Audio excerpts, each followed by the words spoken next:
ഞാൻ ഏറ്റവും കൂടുതൽ ഇഷ്ടപ്പെട്ട ബയോഗ്രഫീസിലൊന്ന് ദ സ്റ്റോറി ഓഫ് സാൻ മിക്കേലെ എന്ന് പറയുന്ന പുസ്തകമാണ്. ആക്സൽ മൊന്തർ എന്ന് പറയുന്ന ഒരു ഡോക്ടറുടെ ആത്മകഥ ആയതുകൊണ്ട് തന്നെയായിരിക്കാം എന്നെപ്പോലെ ഒരു ഡോക്ടർക്ക് അതൊക്കെ ഇഷ്ടപ്പെട്ടു. കിട്ടാൻ ഇച്ചിരി ബുദ്ധിമുട്ടുള്ളൊരു ബുക്കായിരുന്നു. ഞാൻ ആമസോൺ വഴി വാങ്ങുന്ന അപൂർവ പുസ്തകങ്ങളിലൊന്ന് ആയിട്ട് പ്രത്യേകം ഓർത്തി. It's a magical memoir of turning dreams into reality, the single line on top. അപ്പോൾ ഇത് തന്നെ നമ്മളെ അതിലേക്ക് അങ്ങ് എത്തിക്കുകയാണ്. അപ്പോൾ ആക്സൽ മൊന്തറിനെ കുറിച്ച് അറിയാത്തവർക്കായിട്ട് ചെറിയൊരു മിനിറ്റിൽ പറഞ്ഞാൽ, ആക്സൽ മൊന്തർ നമ്മുടെ പുരാണകാലം എന്നൊന്നും പറയാൻ പറ്റില്ല, കുറച്ചൊരു 200 വർഷമൊക്കെ മുമ്പ് അദ്ദേഹം ഇംഗ്ലണ്ടിൽ ജീവിച്ച് പാരീസിലെ ഏറ്റവും യങ് ആയിട്ടുള്ള ഒരു ഡോക്ടറായിട്ട് ഗ്രാജുവേറ്റ് ചെയ്തു. അവിടുന്ന് അദ്ദേഹം പ്രാക്ടീസിൽ അഗ്രഗണ്യനായിരുന്നു. ചെറുപ്പക്കാരനായതുകൊണ്ട് തന്നെ വെർക്കോവിൻ്റെ കാലത്ത്, ലൂയി പാസ്റ്ററിൻ്റെ കാലത്തൊക്കെയാണ് അദ്ദേഹം പ്രാക്ടീസ് ചെയ്യുന്നത്. പ്രാക്ടീസിൻ്റെ പല കഥകൾ ഡോക്ടർ, എനിക്ക് അതിനേക്കാൾ ഇൻട്രസ്റ്റ് ഉള്ളത് അദ്ദേഹം ബിൽഡ് ചെയ്ത ഈ കാസിലാണ്. ഇത് സാൻ മിക്കേലി എന്ന് പറയുന്ന ഒരു യുനെസ്കോ സൈറ്റിൽ അദ്ദേഹത്തിൻ്റെ ജീവിതകാലത്ത് ഉണ്ടാക്കിയ പണവും പ്രാക്ടീസും ഒക്കെ വെച്ചിട്ട് അദ്ദേഹം സ്റ്റോൺ ബൈ സ്റ്റോൺ അദ്ദേഹം ഉണ്ടാക്കിയ ഒരു കാസിലാണ്. കാസിൽ എന്ന് പറഞ്ഞാൽ ഇതൊരു യുനെസ്കോ ഹെറിറ്റേജ് സൈറ്റാണ്. നമ്മളെല്ലാവരും ഏറ്റവും മനോഹരം എന്ന് പറയുന്ന കാപ്രി അമാൽഫി കോസ്റ്റിൽ ഞാൻ എന്തെങ്കിലും പോയി കാണണം എന്ന സ്വപ്നം കാണുന്ന ഒരു സ്ഥലമാണ്. അതിനെക്കുറിച്ച് അദ്ദേഹം പറഞ്ഞ ഒരു ലൈൻ ഞാൻ ഇതിൻ്റെ ഫ്രണ്ടിൽ എഴുതി വെച്ചിരുന്നത് വായിക്കാം.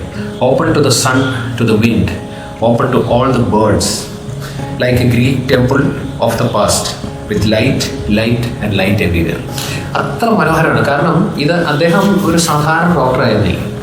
ഈ ഇതിൻ്റെ വശങ്ങളിലുള്ള ക്ലിഫിൽ വന്ന് കുരുങ്ങിക്കിടക്കുന്ന വലകൾ വെച്ചിട്ട് കുരുങ്ങിക്കിടക്കുന്ന പക്ഷികളെ അവർ ഈ ക്യാവിയ മുട്ടകൾക്കൊക്കെ വേണ്ടി പിടിക്കുന്നൊരു കാലഘട്ടത്തിൽ അവരെ സ്വതന്ത്രരാക്കാൻ വേണ്ടി ആ കുന്നു വാങ്ങിയ മനുഷ്യൻ.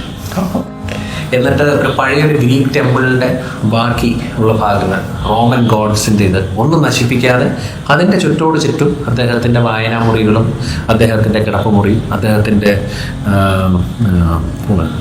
ഊട്ടുശാലയും എല്ലാം ഡിസൈൻ ചെയ്ത് മനോഹരമായ സാൻ മിക്കേലിയുടെ ജനനത്തിൻ്റെ കഥ.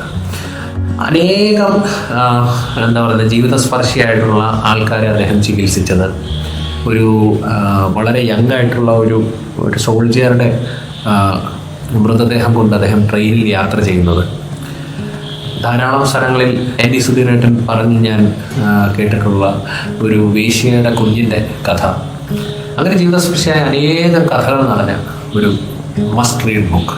സാഡ്ലി അധികം ഇൻ പ്രിൻ്റില്ല, പക്ഷേ ആമസോണിൽ ഇപ്പോഴും നിങ്ങൾക്ക് ഞാൻ പറയും. മലയാള പരിഭാഷ അത്ര ഒത്തു എന്ന് ഞാൻ പറയില്ല. പറ്റുമെങ്കിൽ ഇംഗ്ലീഷിൽ തന്നെ ഞാൻ വായിക്കണമെന്ന് നിർബന്ധം പറയുന്ന ഒരു പുസ്തകമാണ് ഇത്. രണ്ടാമത്തേത് സ്മൃതി പർവ്വം, ആത്മകഥ, പി കെ വാര്യർ സാറിൻ്റെ. ഈ ബയോഗ്രഫീസിനെ കുറിച്ച് 2 വാക്ക് ഒന്നുകൂടി പറഞ്ഞിട്ട് നമുക്ക് ഇതിലേക്ക് വീണ്ടും. അപ്പോൾ ബയോഗ്രഫീസ് ഞാൻ എപ്പോഴും പറയും, നമ്മൾ ഇതെല്ലാം ഇരിക്കുന്നത് മോസ്റ്റ്ലി ബയോഗ്രഫീസ് തന്നെയാണ്. ഇതെല്ലാം ബയോഗ്രഫീസാണ്. ഇതിൽ മലയാളമുണ്ട്, ഇംഗ്ലീഷുണ്ട്, ഒരു സിറ്റിയുടെ ബയോഗ്രഫി ഉണ്ട്. ഇതിലേക്കൊക്കെ നമുക്ക് വരാം.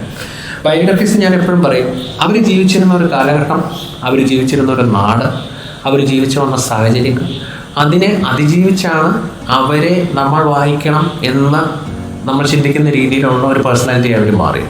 ചിലപ്പോൾ അവരുടെ മക്കളായിരിക്കും എഴുതിയത്, ചിലപ്പം അവരുമായി വലിയ ബന്ധമില്ലാത്ത ഒരാളായിരിക്കാം, ചിലപ്പോൾ അവരെക്കുറിച്ച് ധാരാളം റിസർച്ച് ചെയ്ത് ഒരാൾ പെയിൻസ്റ്റേക്കിങ്ങിലി അവരുടെ ജീവിതം ആർക്കൈവ് ചെയ്യുന്ന പല ഭാഗങ്ങളിലായിട്ട് വരച്ചിട്ട കുറിപ്പുകളായിരിക്കും. പക്ഷേ ആ വ്യക്തികളെ നമുക്കറിയണം എന്നുള്ള ഒരാഗ്രഹത്തിൻ്റെ പുറത്ത് വായിക്കുന്നതാണ്.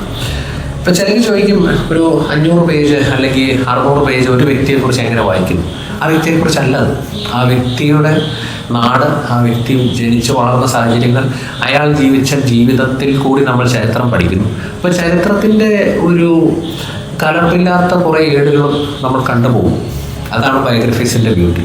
പിന്നെ ഇതിനകത്ത് ഞാൻ അങ്ങനെ ഒരു പ്രത്യേക ഏരിയ ഒന്നും എടുത്തിട്ടില്ല. ചിലർ സ്പോർട്സ് സ്റ്റാർസാണ്, ചിലർ ഡിപ്ലോമാറ്റ്സാണ്, ഒരു യോഗിയുടെ കഥയുണ്ട്, ചിലർ സാഹിത്യകാരന്മാരുണ്ട്, പത്മരാജൻ സാർ സിനിമ ആയിട്ട് ബന്ധപ്പെട്ട കാര്യങ്ങളുണ്ട്. അതെല്ലാം ഒപ്പി പോകും. അതുപോലെ ഞാൻ വളരെ ആയുർവേദത്തെക്കുറിച്ച് പഠിക്കണം എന്നൊരു അലോപ്പത്തിക് ജനറൽ മെഡിസിൻ പ്രാക്ടീഷണർ ആയതുകൊണ്ട് ഞാൻ ആഗ്രഹിച്ച് മേടിച്ച് എന്നെ വളരെ സ്പർശിച്ച ഒരു ബുക്കാണ് കോട്ടക്കൽ ആയുർവേദശാലയുടെ സ്മൃതിപർവം എന്ന പി കെ വാര്യർ സാറിൻ്റെ ആത്മകഥ. മനോഹരമായ ബുക്കാണ്.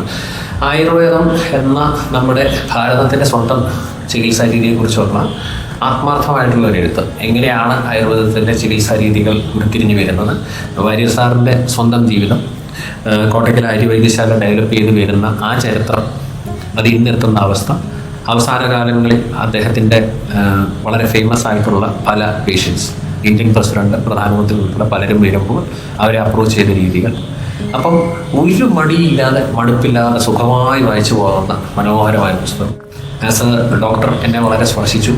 എനിക്ക് ധാരാളം ബഹുമാനം ആയുർവേദ പ്രാക്ടീഷണേഴ്സിനോട് തന്ന ഒരു പുസ്തകം എന്നുള്ള മട്ടിൽ ഞാൻ ഇതിനോട് വളരെ കടപ്പെട്ടിരിക്കുന്നു ഈ പുസ്തകത്തോട്. ലോകം മുഴുവൻ ബഹുമാനിക്കുന്ന മദർ തെരേസ, ഞാൻ പറയും മതത്തിൻ്റെ ആംഗിളിൽ കൂടി അല്ലാതെ നിങ്ങൾക്ക് ആത്മാർത്ഥമായിട്ട് വായിക്കാവുന്ന നവീൻ ചാവളയുടെ മദർ തെരേസ എന്ന ആത്മകഥ, സെയിൻറ്റ്ഹുഡ് എഡിഷൻ. ഞാൻ അവരുടെ വിശ്വാസം, അവരുടെ ക്രിസ്തീയത, അവരുടെ വിശുദ്ധ എന്ന പദവിക്കും പരിവേഷത്തിനപ്പുറം അവർ ജീവിച്ചു പോയ കാളിഘട്ട് തുടങ്ങി കൽക്കട്ടയുടെ ഇരുട്ട് നിറഞ്ഞ വൃത്തിയില്ലാത്ത ഗലികളിൽ കൂടിയുള്ള അവരുടെ ജീവിതം, കുഞ്ഞുങ്ങളെ റീഹാബിലിറ്റേറ്റ് ചെയ്യുന്ന ശിശുഭവൻ്റെ അന്തരീക്ഷം, അവരുടെ ജീവിതം, ഇതെല്ലാം മനോഹരമായി അടയാളപ്പെടുത്തിയ ഒരു പുസ്തകം. ഒരു ഇന്ത്യൻ എന്നുള്ള മട്ടിൽ ഞാൻ കൽക്കട്ടയിൽ അവരുടെ മദർ ഹൗസിൽ പോയിട്ടുണ്ട്. I think she was more Indian than any of us. അപ്പം യൂഗോസ്ലാവിയ എന്ന് പറഞ്ഞാൽ അവർ നമ്മളെക്കാൾ ഭാരതത്തിന് വേണ്ടി ചെയ്തിട്ടുണ്ട്. അപ്പം അവരുടെ ഫെയ്ത്ത് അല്ല ഈ ഇതിൽ കൂടി പറയുന്നത്. നിങ്ങൾ ഒരു വിദേശി വനിതയ്ക്ക് എങ്ങനെ വന്ന് ഇന്ത്യയിൽ നമ്മൾ പോലും കയറി ചെല്ലാൻ മടിക്കുന്ന അറക്കുന്ന ഭാഗങ്ങളിൽ അവർ ചെന്ന് ആ കുഞ്ഞുങ്ങളെ, ആ വ്രണങ്ങളെ, ആരുമില്ലാത്ത മനുഷ്യരെ തൊടാൻ സാധിച്ച ഇറ്റേണൽ സെയിൻറ്റ് മദർ തെരേസ മനോഹരമായൊരു ആത്മകഥയാണ്, വായിക്കണം എന്ന് തന്നെ ഞാൻ പറയും. ധാരാളം ന്യൂ ജനറേഷൻ പിള്ളേർ ഫോളോ ചെയ്യുന്ന ഒരാളാണ് ജോൺ പോൾ. ജോൺ പോളിൻ്റെ ഈ പുസ്തകം എനിക്ക് എൻ്റെ അടുത്ത സുഹൃത്തായ ബിപിൻ ചന്ദ്രൻ വളരെ സ്നേഹത്തോടെ ഒന്നാണ്, പ്രിയപ്പെട്ട ദീപു ഡോക്ടർക്ക് സ്നേഹപൂർവ്വം ബിപിൻ ചന്ദ്രൻ എന്നെഴുതുന്നത്. അതുകൊണ്ട് തന്നെ ഈ പുസ്തകം വളരെ സ്പെഷ്യലാണ്. അപ്പം ബിപിൻ ഇതൊരിക്കൽ എനിക്ക് തോന്നുന്നു ന്യൂ ഇയറിനോ ബർത്ത്ഡേക്കോ ഗിഫ്റ്റായിട്ട് തന്നതാണ്. ഇത് ആക്ച്വലി ട്രൈൽ ബൈ ബ്രെയിൻ ബുക്സ് ആണ്. അധികം ആൾക്കാരുടെ കയ്യിൽ കിട്ടിയിട്ടില്ല. പലരും ചോദിച്ചിട്ടുണ്ട്, കൊടുക്കാൻ ആലോചിക്കുന്നു എന്നേ പറയാൻ പറ്റുള്ളൂ. കാരണം ഇതിൻ്റെ വേറൊരു കോപ്പി ഞാൻ ഒരിടത്തും കണ്ടിട്ടില്ല. ജോൺ പോളിൻ്റെ മനോഹരമായ സംസാരവും അദ്ദേഹത്തിൻ്റെ അനർഘനിർഗളമായ ആ ഭാഷയും അതിൻ്റെ മനോഹാരിതയും യൂട്യൂബിൽ കൂടി ധാരാളം ചെറുപ്പക്കാർ ഫോളോ ചെയ്യുന്നതായിട്ട് ഞാൻ കണ്ടിട്ടുണ്ട്.